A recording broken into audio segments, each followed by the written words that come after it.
Hello, welcome to Calumet Roundtable, our student-produced interviewing show here at Purdue Calumet. I'm your host, Lee Artz, and today I'm joined by my guest, Dr. Stephen Jones from Loyola University. Dr. Jones is an English professor, and he's also the director of the Center for Textual Studies and Digital Humanities at Loyola University. I thought we would begin with trying to define what we're going to talk about, digital humanities. And if you didn't mind, I'm going to use that excellent source Wikipedia that faculty often tell students not to use. In this case, it's a good choice. I believe so. I understand you know Matthew Kirschenbaum, who wrote this article, but he quotes from Wikipedia. He says, digital humanities are known as humanities computing. It's a field of study, research, teaching, and invention concerned with the intersection of computing and humanities. It involves the investigation, analysis, synthesis, and presentation of information in electronic form. It studies how these media affect the disciplines in which they are used and what these disciplines have to contribute to our knowledge of computing.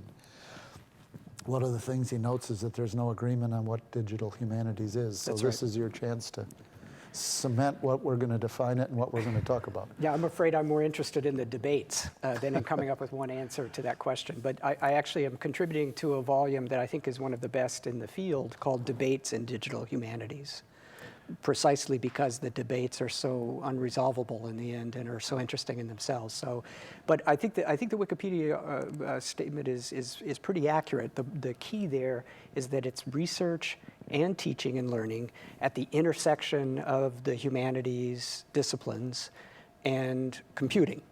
So those are all broad terms and by design, because this covers a vast area of research and teaching and learning.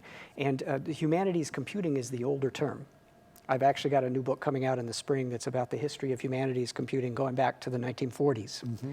And there have been attempts to apply computing to humanities research, whether literature or history or even sometimes philosophy, linguistics, since the mid-20th century. But the term digital humanities became popular really only in the current century. After 2000, and it really caught on around 2004, when a volume came out, a companion to digital humanities that spread the term. And I think it's right that it probably really got locked in and became well-known when the National Endowment for the Humanities established an office of digital humanities at the end of a 2004-2008 period. I guess it's a question I often ask my students to ask anytime they read anything. Who cares? Yeah. I mean, why do we care that we call this digital humanities? I can understand research on the computer. I can understand having a CD so I can do a word search of Shakespeare's work because I can't remember the quote, but I can do a little search. So beyond that, what makes this a discipline or a field of study? Well, that's a good question in some ways, but you know, the point is that I'm an English professor, so I always care about what things are called. I mean, language matters. And I think that the term is important precisely because it arose out of these practices. So it reflects that intersection again, and that's crucial. So it's not just that you use a digital tool to do what you could do otherwise. Sometimes you do that, but I mean, I think that's not the most interesting use of the term. It's that Kathleen Fitzpatrick of the Modern Language Association is good on this. She says it's an intersection and it can go both directions. So it's about using computing to do humanities research, but it's also about applying humanities insights and methods to the study of computing and new media. Okay, give me an example of that. I mean, I can understand the computer, as if we might look at television show as an artifact that we'd want to study, or a newspaper article, we'll do the content analysis. Right. What, is this an artifact then you're going to look at? The use of computing or some social media becomes an object of study for humanities? No, that's part of it, absolutely. The reason our center is named Textual Studies and Digital Humanities is I came to the digital humanities through textual studies and have traditional training in that field, which looks at the material production, transmission, and reception of texts, but of all kinds, not just printed books. And I think the point there is that you can study a platform in lots of different ways, but a humanities approach allows you to sort of think about it in some unique ways. For instance, I contributed a book with a computer science colleague. I co-authored a book on the Nintendo Wii video game system to a series. I probably should have read what No, the books that's were okay. that you've written. Maybe I'll get to that. That's right. I'll tell you if you didn't. That's right. This one was on a particular game platform that was strange in a lot of ways. If people know games, they know it sort of stood out as anomalous, and it was historically significant, and then it came and went, and sort of was worth studying in its own right. But we studied the platform from the machine up. So my colleague was really good on the actual computer science part of it, and then I brought to it a kind of English professor's interest in culture and the games as texts and representations, and my digital humanities background meant that we could talk to each other and work together on this. So platform studies is a good example of a kind of digital humanities that combines an attention to the material conditions and the kind of material embodiment of these texts and media experiences with an interest in their cultural expressions and effects. I appreciate that, because oftentimes in media studies, and I'm sure in English as well, there's this reference that there's a virtual world, Yes. that there is no materiality Yes. to it. It's Yes. just something that we've constructed through language. So I'm really impressed when you say we want to look at the material platform that allows for this production. Are you suggesting that there are both constraints and opportunities, or that any communication that comes through a particular platform is going to have a... Absolutely. No, the former. I mean, in fact, I think constraint is a good word, and as you know, engineers sometimes use as its companion term affordances, sort of what a platform, particular technology allows for or enables. And I think that's the right way to think about it. That's true for print technology, for books, in the same way that it is for digital technologies. And you raised the question of the virtual. I think that's really important. My last book, actually, published in 2014, takes off from an idea that the science fiction author William Gibson put forth, that what used to be cyberspace, and he coined the term cyberspace. He's in the Oxford English Dictionary for it. He sort of invented it in his 80s fiction, his cyberpunk novels. He said what used to be cyberspace is now all around us. It has everted with an E. So it's sort of spilled out into the world. That means turned inside out. And so what used to be the virtual and the real is now a kind of mixed reality, where we just assume that the digital and the physical can be combined in lots of ways. And I think that's what gave rise to the new digital humanities, too. Once you have that, that understanding. Go back and explain that again. You're suggesting that the virtual and the real have, what, intersected or interconnected? Not that they've flipped. No. I like the term mixed reality from Catherine Hales. So as opposed to virtual reality and real reality, or even augmented reality, which suggests that we've made reality better necessarily, I prefer mixed reality. So digital and physical are combined. The simplest way to help students understand this, I found, is to remind them that they're soaking in radio waves all the time. This wasn't always the case in human history, but everywhere we go in the developed world, there are radio waves in the air all around us. That's our Wi-Fi, our telephone signals, that's all material. That's material, Right, of course. yes. It's just because it's invisible doesn't mean it doesn't have its basis in physics. Your laptop or your iPad is material too. There's actually digital things going back and forth. It requires electronics. Somebody had to make it. You drop it, the virtual disappears. I know well. Yeah, that's right. And not only did somebody have to make it, of course, but somebody had to make it for a certain wage under certain conditions, and all of that's part of the history of our experience of these platforms. And that's part of what the humanities can bring, I think, to the study of these things, is that larger sort of So cultural how is the perspective. virtual different than fiction?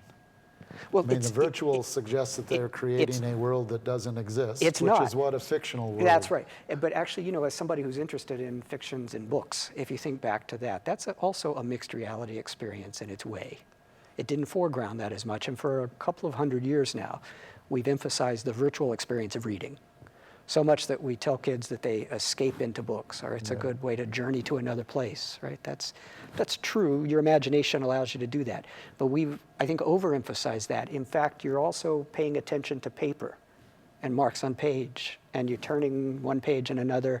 And everybody who praises books over ebooks now emphasizes the tactile qualities, Absolutely, the right, weight of the yep. book. It's a brilliant design, right? You know about how far you are into the book by how heavy the right-hand side gets.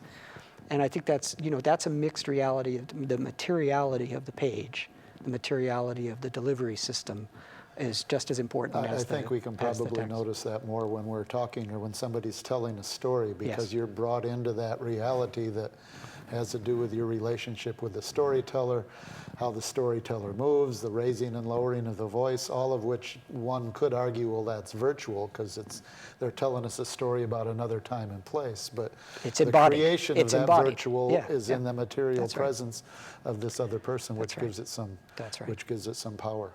Okay, I'm going to stop. Good. Not completely, but I want to Whatever you want. I want to read some of your publications so we can I can talk about this a little bit. The Emergence of Digital Humanities, that was 2014, and there was a recent one that you did on the punch card.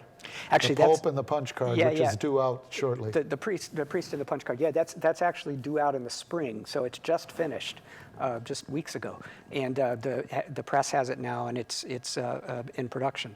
But yeah, that's actually about the Roberto Busa, who was an Italian Jesuit linguist, who came to IBM in 1949, and somehow arranged to get their support for using their machines to help build a massive concordance to the works of St. Thomas Aquinas in medieval Latin. So it was like 11,000 words.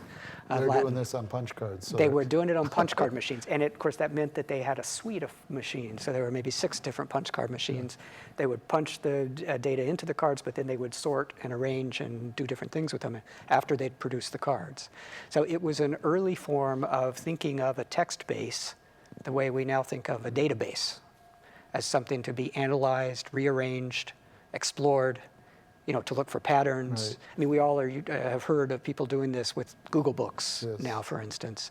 But that's its origins, really, in the study of humanities computing. 1949 to 59 is the startup phase of his project. But he kept working with IBM for over 3 decades. So we might say digital humanities has a longer history than the definition of the field. Well, and what's interesting, I mean, I do think that's humanities computing, and that the term digital humanities matters precisely because of its semantic overtones, because when it comes about, there's a new kind of digital humanities, new kind of humanities computing, and other uses of computing and humanities research that deserves a new name. And that's the argument of that previous book. So really, I went backwards. Okay, To excellent. think of it as the prehistory of digital humanities. We'll investigate that just a little bit. I'll let you talk about it Okay. some more. But we have to take a break now. We're going to take a quick break. Purdue Calumet Roundtable will be right back.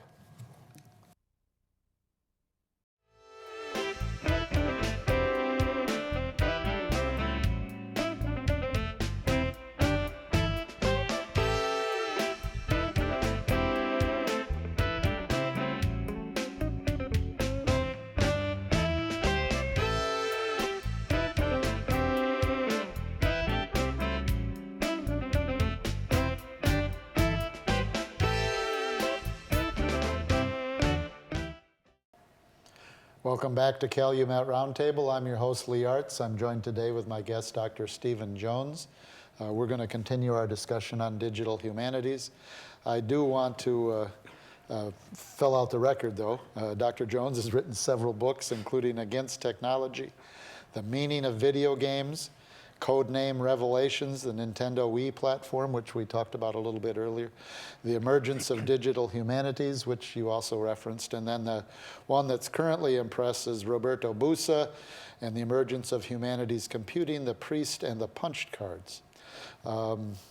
We've kind of established that digital humanities arises at the intersection between digital computing and humanities, which would include English, texts, communication.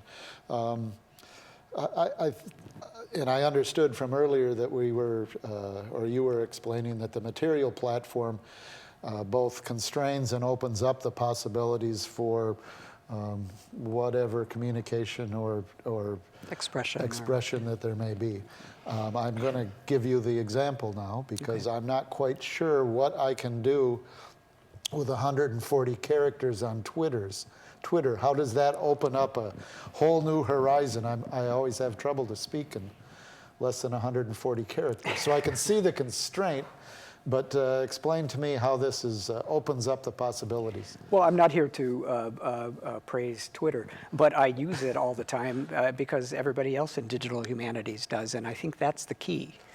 Everybody's Twitter is different, even more than everybody's Facebook is different, I think, for now, until But everybody's Twitter is 140 characters. No, but I'm not talking left. about that Okay. constraint. I'm talking about the fact that you experience it as a kind of stream all day, not in those, every tweet can be discrete, but it needn't be. It can be a kind So I of can piece of a write conversation. Sentence, just keep adding to my Twitter. Or think of it, you're in a crowded room and everybody contributes a little bit to the conversation. So it's not that it's just you talking, but you're listening as well and you're responding when it's appropriate and to everybody, what everybody else is saying. So it's not that you're looking at everything on Twitter, you select your own group.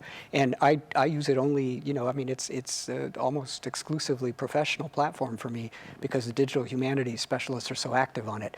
The other thing is, it has been used, it can be sort of anything, and it has been used for artistic provocation or for political uses, as we know. But I think of somebody like Mark Sample, for instance, at Davidson College, who famously, he's big on writing these Twitter bots. Right? He writes a script that then automates the process of tweeting so that the Twitter bot goes out and collects language from whatever sources it's told to and recombines it and then tweets. And some of these are, fascinating kinds of experiments in aleatory chance literature, or what you get are it's as if a kind of robot voice is contributing to the conversation in interesting ways. Robot writing the haiku. Well, it's exactly the same. And this goes back to the early 20th century, as you know, these kinds of automated experiments for producing literary or creative works. Twitter's actually pretty good at that, and you can learn to write those scripts a lot faster than you can learn to write other kinds of programs. So students can get into it even. And the video one that allows you to do a 6 second video. Yeah. I can understand how these can be provocative. I understand how they can be almost poetic, but I also would argue that they limit our ability to be human in very constrained patterns, or shape our humanity, which limits our ability to reflect, our ability to delve into in any depth. I might be worried, Lee, if I thought that this was the only platform humanity would ever use. Okay. But I don't know anybody who works exclusively on Twitter. And in fact, I can name you somebody in computer science with a very, sort of time-consuming job who keeps 6 different platforms open all day long. I don't want to work like that.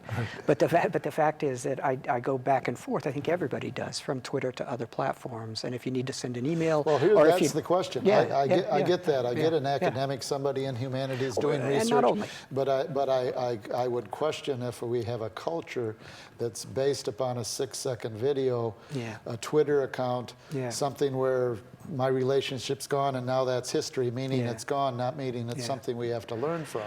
It strikes me that the commercial culture would prefer Twitter and these short bits because it's easy to advertise, it's easy to consume, but it certainly interferes with the reflection. And if that's your primary way of communicating, how do you actually learn to do more than that? I'm not sure I agree with every one of your premises. Let me start with the idea. You're the media specialist, but I think television has gotten longer and more complex in recent years, for instance, than it was in my childhood.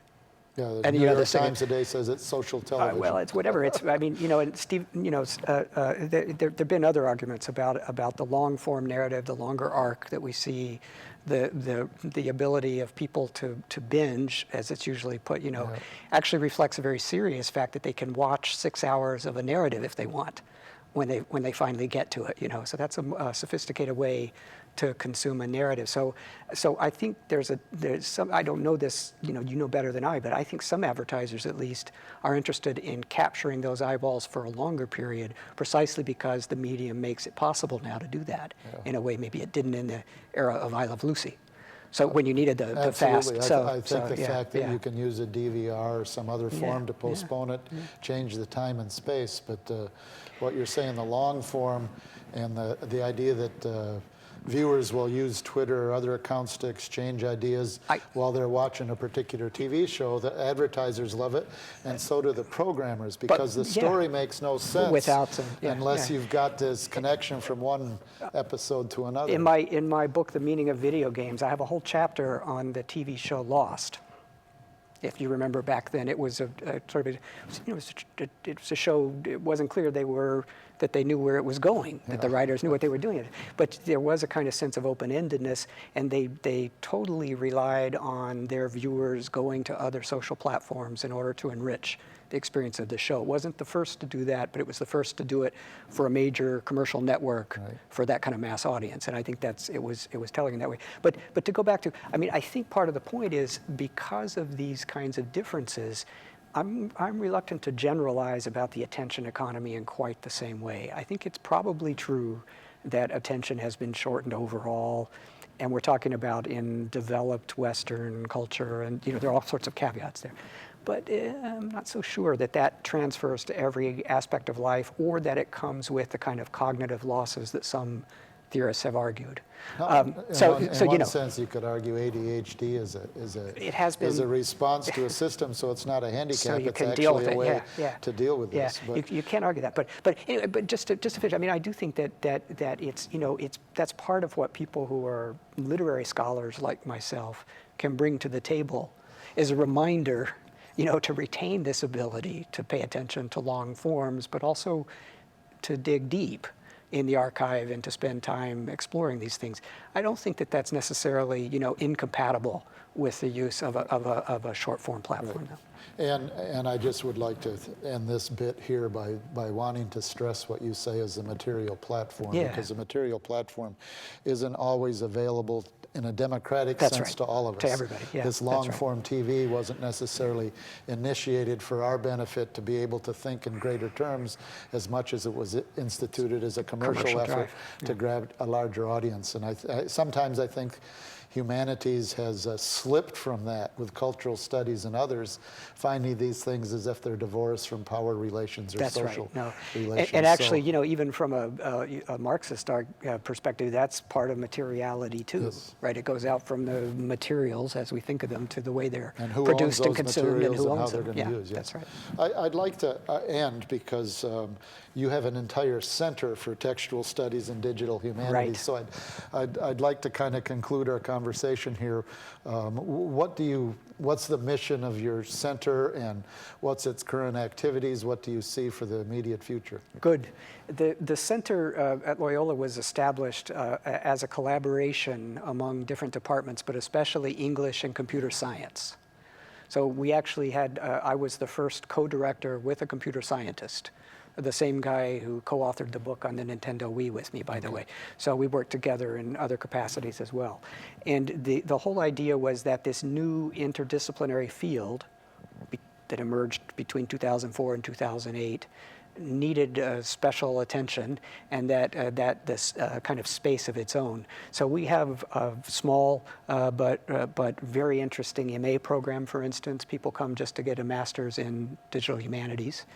We have an instructor in that program, for instance, who's in the computer science department, but he has a PhD in ancient history and a British master's in computer science. So he is the digital humanities, And the students study scripting and programming languages, and the construction of online platforms and databases, data visualization and analysis. They study all of these things along with whatever subject area they bring of their own. So they may be historians, they may be library scientists, they may be English majors when they enter the program. So that academic program is one part of what we do, and then research is another. And because we have textual studies in our background and DNA, we've done a number of projects that involve digitizing paper-based materials. For easier access, or for more? That's certainly part of it, but also to research them in new ways. So once they're digitized and the metadata is in place and they're marked up appropriately, then you can sometimes see patterns emerging that you couldn't otherwise. You can ask the computer to check for the pattern that you might not have noticed. Actually, you do. I mean, it doesn't happen as that kind of simple an ask, but what you do is you run a kind of statistical analysis on, for instance, 1 million books that you couldn't perform in a lifetime by reading them all. Right. And so you are asking the computer to aid you in looking for things that you couldn't see. Some people call that the macroscope, right, instead of microscope. So I think that's, Well, you make a claim that you couldn't possibly demonstrate physically, but you can Right. demonstrate through the use of some computer investigation that, for a larger Right. purpose, I would guess. And everybody knows that we're in the era of big data, right? For better or worse, that term has sort of stuck.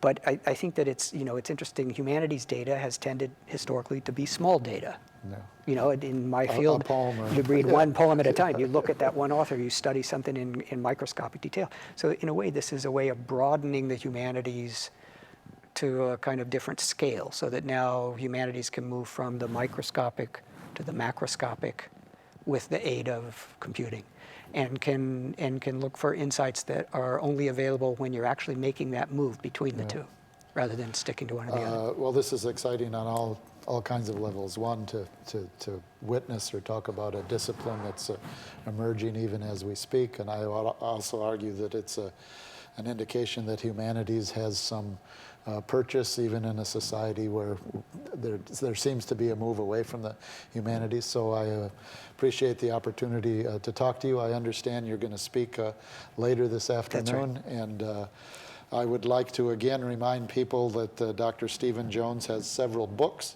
Against Technology, The Meaning of Video Games, the most recent, Emergence of Digital Humanities. And we are thankful that you attended. I'm thankful that you have been watching us today. That's all the time we have on our program today. So thanks, Dr. Jones, for joining me. I'm your host, Lee Artz. Have a pleasant day. Thank you.